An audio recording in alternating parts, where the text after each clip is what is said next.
ರೈತ ಸಂಘದ ಪರವಾಗಿ ಅವರಿಗೂ ಕೂಡ ಒಂದೆರಡು ಮಾತುಗಳನ್ನ ಹೇಳಬೇಕಾಗಿ ವಿನಂತಿ. ಒಂದ್ ಚೇರನ್ನ ಕೊಡಿ, ಅದರಿಗೆ ಒಂದ್ ಚೇರಿನ ವ್ಯವಸ್ಥೆಯನ್ನು ಮಾಡ್ರಿ. ಪರಮ ಪೂಜೆಯಲ್ಲಿ ಕಾರ್ಯಕ್ರಮ ಉದ್ದೇಶಿಸಿ ಒಂದೆರಡು ಮಾತುಗಳನ್ನ ಹೇಳಬೇಕಾಗಿ ವಿನಂತಿ. ಹಲೋ, ಎಲ್ಲ ರೈತ ಬಾಂಧವರಿಗೆ ನಮಸ್ಕರಿಸುತ್ತಾ, ಈಗ ಎಲ್ಲ ಪರಮ ಪೂಜ್ಯರು, ಎಲ್ಲ ಮಠಾಧೀಶರು ಈ ರೈತ ಹೋರಾಟಕ್ಕೆ ಬೆಂಬಲವನ್ನು ಸೂಚಿಸ್ಲಿಕ್ಕೆ ಬರ್ಲಕತ್ತಾರ. ಅವರು ಜಮಖಂಡಿಂದ ಈ ಸತ್ತಿ, ತರೂರ, ರಜರಟ್ಟಿ ಹಲವಾರು ಗ್ರಾಮಗಳಿಗೆ ಬೆಂಬಲವನ್ನು ಸೂಚಿಸಿಕೊಂಡು ಬಂದಾಗ ಅವ್ರು ಗುರ್ಲಾಪುರ ಕಳಿಸ್ಕೊಳ್ಳೋರು ಹಾವಿಗೆರೆ ಸ್ಟ್ರೈಕ್ ಇರ್ತದಂತೆ ಇಲ್ಲಿ ನಾವೇ ಪಾಲ್ಗೊಂಡು ಅಂತ ಹೇಳಿ ಇಲ್ಲಿ ಅದರ ಪಾಲ್ಗೊಳಕ್ ಬಂದರು.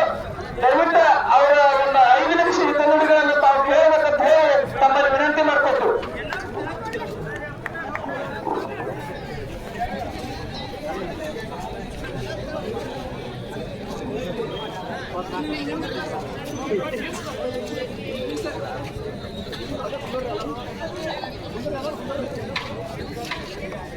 ಓಂ ಶ್ರೀ ಗುರು ಬಸವಲಿಂಗಾಯ ನಮಃ. ಈ ಹೋರಾಟ ಕಾರ್ಯಕ್ರಮದಲ್ಲಿ ನಮ್ಮ ಜೊತೆ ಆಗಮಿಸಿರ್ತಕ್ಕಂಥ ಪ್ರದೀಪ್ ಮಹಾರಾಜರು, ಇಲ್ಲಿ ಸೇರಿರ್ತಕ್ಕಂಥ ನಮ್ಮ ದೇಶದ ಬೆನ್ನೆಲುಬಾಗಿರ್ತಕ್ಕಂಥ ನಮ್ಮೆಲ್ಲ ರೈತರಿಗೆ ಭಕ್ತಿಯ ಶರಣಾರ್ಥಿಗಳು. ಈ ಆರುಬೇರಿ ಕ್ಲಾಸ್ದೊಳಗೆ ಇವತ್ತಿನಿಂದ ನೀವು ಪ್ರಾರಂಭ ಮಾಡ್ದಂಗೆ ಕಾಣ್ತದೆ.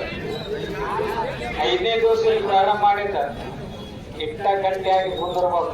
ಇದು 5 ದಿವಸ ಅಲ್ಲ, 3500 ಒಂದು ತಿಂಗಳಾಗಲ್ಲಕ್ಕ ಅಳೆಗಾಡುವಂತ ರೈತರು ನಾವ್ ಯಾರು ಕೂಡ ಆಗಬಾರ್ದು.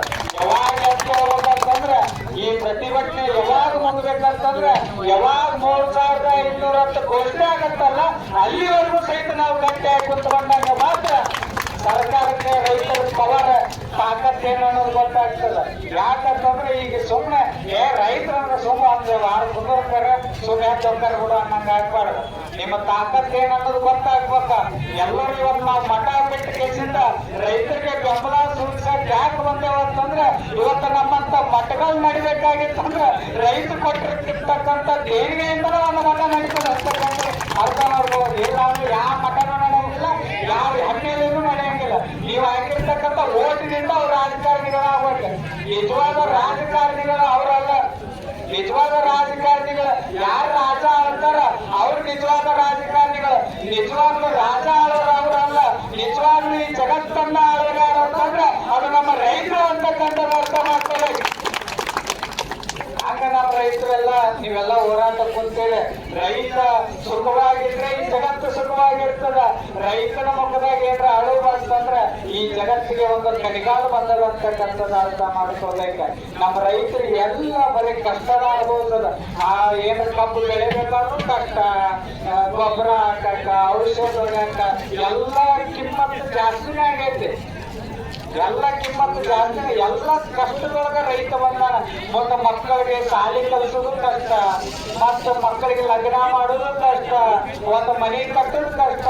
ಎಲ್ಲ ಬರೀ ರೈತ ಕಷ್ಟದೊಳಗ ಬದುಕಾಗತ್ತ. ಇವತ್ತಿನ ದಿವಸ ಒಬ್ಬ ರೈತನಿಗೆ ಸುಖವಾಗಿ ಇಡಾಕ್ ನಿಮ್ಗೆ ಆಗಲ್ಲಾಗಿತ್ತಂದ್ರೆ ನೀವು ಮನೆಗೆ ಭಿಕ್ಷೆ ಬಿಡಕ್ಕೆ ಏನ್ ಬರ್ತಿರಲ್ಲ, ನಮಗೆ ಓಟ್ ಹಾಕಂತ ಹೇಳ್ಬೇಕ. ಅದಕ್ಕೆ ನೀವು ನಾಲಾಯಕರು ಅಂತಕ್ಕಂಥ ನಾವೆಲ್ಲರೂ ಕೂಡ ಅರ್ಥ ಮಾಡ್ತೇವೆ. ನೀವೆಲ್ಲರೂ ಕೂಡ ಯಾವಾಗ ಇಲೆಕ್ಷನ್ ಕೇಳಕ್ ಬಂದಾಗ ಯಾರು ಓಟ್ ಕೇಳಕ್ ಬರ್ತಿರಲ್ಲ, ನೀವ್ ಯಾವಾಗ ನಾಯಕರಾಗ್ತೀರಿ ಅಂತಂದ್ರೆ ಈಗ ಬಂದ ಈ ಧರಣಿ ಒಳಗ್ ಬಂದ ಯಾರು ಬಂದ ರೈತರಿಗೆ ಬೆಂಬಲವನ್ನು ಕೊಡ್ತಿರಲ್ಲ ನೀವು ನಿಜವಾದ ನಾಯಕರಾಗ್ತೀರ ಹೊರತು ಆರಾಮ್ ಹೆಸರಿಂದ ಕುತ್ಕೊಳ್ಳೋ ನೀವು ಯಾರು ಕೂಡ ನಾಯಕರಾಗ್ಲಿಕ್ಕೆ ಸಾಧ್ಯ ಇಲ್ಲ ಅಂತ ಅರ್ಥ ಮಾಡ್ಕೋಬೇಕು. ಇದ್ರಾಗ ನಾವೊಂದು ಹೇಳ್ತೀನಿ, ನೀವೇನವ್ರ ಎಲೆಕ್ಷನ್ ರಾಜಕಾರಣಿಗಳು ಕುಂತಲ್ಲ ಅವ್ರ ತಪ್ಪಲ್ಲ, ಮಾಮೂಲೆಲ್ಲ ಒಳ್ಳೆಯವರಲ್ಲ. ನೀವೇನಾದ್ರು ನಿಮ್ರ ತಪ್ಪ. ನೀವು ಎಲೆಕ್ಷನ್ ಬಂದಾಗ ಬಿಸಿಲು ಆದಂಗ ಅಂಗಿ ಹರ್ಕೊಂಡು ಅವ್ರು ಗೆಲ್ಲಬೇಕಂತ ತಿಳ್ಕೊಂಡ ಅವ್ರಿಂದ ನೀವು ಏನ ಬೆನ್ನ ಹತ್ತಿರಲ್ಲ ಏನಾರ ಸಿಗ್ತೈತಂತ ನಿಮ್ಮ ತಪ್ಪ. ಏನು ಸಿಗ್ಬೇಕು ಅವ್ರಿಂದ ನಿಮ್ಗೆ ಅವ್ರಿಗೆ ಸಿಗಂಗಿಲ್ಲ, ನಿಮ್ಗೇನು ಸಿಗ್ಬೇಕು. ಅವ್ರಿಗೆ ಏನಾರ ಸಿಕ್ಕರೆ ನಿಮಗೆ ಸಿಗುತ್ತದೆ. ಅವ್ರ ಆರಾಮ ಒಳಗೆ ಬಿಟ್ಟರೆ ನೀರು ಕುಡಿತಾವ, ನಿಮ್ಗೆ ಆರಾಮ ನಳ ನೀರು ಕೊಡಿಸ್ತಾವ ಹೊರಗೆ. ಅವ್ರಿಂದ ಬೆನ್ನ ಹತ್ತುವ ಏನಿಲ್ಲ. ನೀವು ನಿಜವಾಗ್ಲೂ ಗಟ್ಟಿ ಆಗ್ಬೇಕ. ಯಾರನ್ನ ಅರಿಸಿ ಕಳಿಸ್ಬೇಕಂದ್ರೆ ವಿಧಾನಸೌಧಕ್ಕ ನಿಮ್ಮ ಪಕ್ಷದಿಂದ ಯಾರು ನಿಮ್ಮ ಜೊತೆ ಬೆಂಬಲವನ್ನು ಕೊಡ್ತಾರಲ್ಲ ಅಂತ ನಾಯಕರನ್ನ ಆಯ್ಕೆ ಮಾಡ್ಬೇಕು ಹೊರತ ನಿಮ್ಮ ಓಟ್ ತಗೊಂಡು ಹರಾಮಿ ಕುಂತ್ಕೊಳ್ಳೋರು ಯಾರಿಗೂ ನೀವೇನು ಹರಾಮಿ ಕುಂತೀರಿ ಹರಾಮಿ ರೇಟ್ ಕೇಳಕತ್ತೀರಿ ನೀವು 3,500 ಕೊಡ ಅಂತ ತಿಳ್ಕೊಂಡು ದೇವರ ಎಣ್ಣೆಯಿಂದ ದುಡ್ದಿರಿ, ಕಷ್ಟಪಟ್ಟು ದುಡ್ದಿರಿ. ಕಷ್ಟಪಟ್ಟು ದುಡ್ದಿರ್ತಕ್ಕಂಥ ಒಂದು ಬೆಳೆಗೆ ಒಳ್ಳೆ ಬೆಲೆ ಕೊಡ ಅಂತ ತಿಳ್ಕೊಂಡು ನೀವು ಕೊಡ್ತೀರಿ ಹೊರತ ಆರಾಮಾಗಿ ಯಾರು ಕುಂತೀರಿ ಇಲ್ಲಿ. ಅದಕ್ಕೆ ಎಲ್ಲರಲ್ಲಿ ರಾಜ್ಯ ಸರ್ಕಾರಕ್ಕಾಗಿರ್ಬೋದು ಕೇಂದ್ರ ಸರ್ಕಾರಕ್ಕಾಗಿರ್ಬೋದು ಎಲ್ಲರಿಗೂ ವಿನಂತಿಯನ್ನು ಮಾಡ್ಕೊಳ್ತೀನಿ. ಈಗ ಇದು ಕಿಡಿ ಹತ್ತಾಗೆ ಆರಿಸಿಬಿಡ್ರಿ. ಇದನ್ನ 3,500 ರೂಪಾಯಿ ಕೊಟ್ಟು ಕಿಡಿ ಹತ್ತದಾಗೆ ಆರಿಸಿದ್ರೆ ಒಳ್ಳೇದಾಗ್ತದೆ. ಆಗ ಮುಂದಿನ ಬ್ಯಾಂಕ್ ಅಂತಂದ್ರೆ ಅದನ್ನ ತಡಿಲಿಕ್ಕೆ, ರೈತರ ಪಗಾರ ತಡಿಲಿಕ್ಕೆ ನೀವು ಯಾರಿಗೂ ಕೂಡ ಸಾಧ್ಯ ಇಲ್ಲ ಅಂತಕ್ಕಂಥ ನೀವೆಲ್ಲರೂ ಕೂಡ ಎಚ್ಚರಿಕೆಯನ್ನು ವಹಿಸಬೇಕಾಗಿದೆ. ನಾವು ಇವತ್ತು ಮಟ್ಟದೊಳಗೆ ನಮ್ಮ ಮನದಾಗ ಕಾರ್ಯಕ್ರಮದಿಂದ ಯಾಕೆ ಹಿಡಿದಾಡಕತ್ತೇವೆ ಅಂತಂದ್ರೆ ರೈತ ಸುಖವಾಗಿದ್ರೆ ಎಲ್ಲರೂ ಸುಖವಾಗಿರ್ತದ. ರೈತ ನಮ್ಮ ಒಟ್ಟಿಗೆ ಅನ್ನ ಕೊಡೋಣ ಅಂತಂದ್ರೆ ಒಬ್ಬ ರೈತ ಒಕ್ಕಲಿಗರೆ ದಿಕ್ಕುವುದು ಜನವಲ್ಲ. ರೈತ ಏನೋ ಬಗ್ಗಿಸಿ ದುಡಿಲಿಕ್ಕಂತಂದ್ರೆ ಯಾರು ಬದುಕಕ್ ಸಾಧ್ಯ ಇಲ್ಲ. ಈ ಆಧುನಿಕ ಜಗತ್ತಿನೊಳಗೆ ಏನು ಬೇಕಾದ್ರೂ ಕೊಡೋರು ಅದಾರ.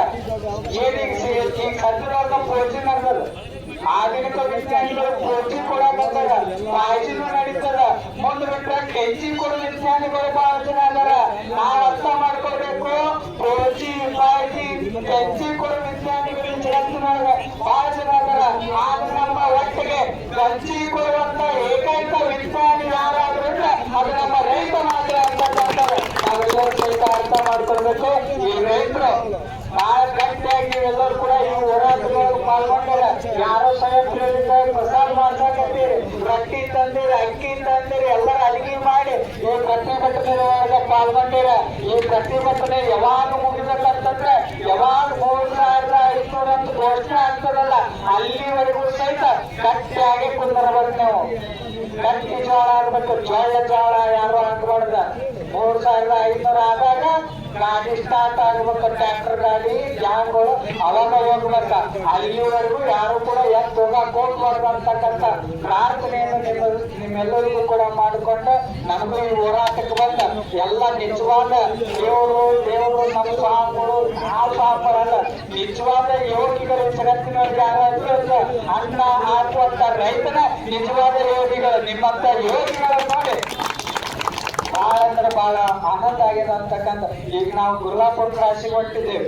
ಅಲ್ಲಿ ಹೋಗ್ಬೇಕಾದ್ರೆ ಇಲ್ಲಿ ಯಾಕೆ ಹಾಕಿದ್ರು, ಅದರ ಸಲುವಾಗಿ ಅಲ್ಲಿರೋ ರೈತರು ಬೇರೆ ಅಲ್ಲ, ಇಲ್ಲಿರೋ ರೈತರು ಬೇರೆ ಅಲ್ಲ, ಎಲ್ಲಾ ರೈತರು ಹೋರಾಟ ಅದು ಒಂದ ಅಂತ ತಿಳ್ಕೊಂಡು ಈ ಹೋರಾಟಕ್ಕೆ ನಾನು ಬಂದು ಮಾತನಾಡಿದ್ದೆ ಅದು ಬಹಳ ಖುಷಿಯನ್ನು ತಂದಿದೆ ಅಂತಕ್ಕಂಥ ಮಾತು ನಿಮ್ಮೆಲ್ಲರಿಗೂ ಸಹಿತ ತಿಳಿ ಹೇಳಿ. ಜೈ ಜವಾನ್, ಜೈ ಜವಾನ್.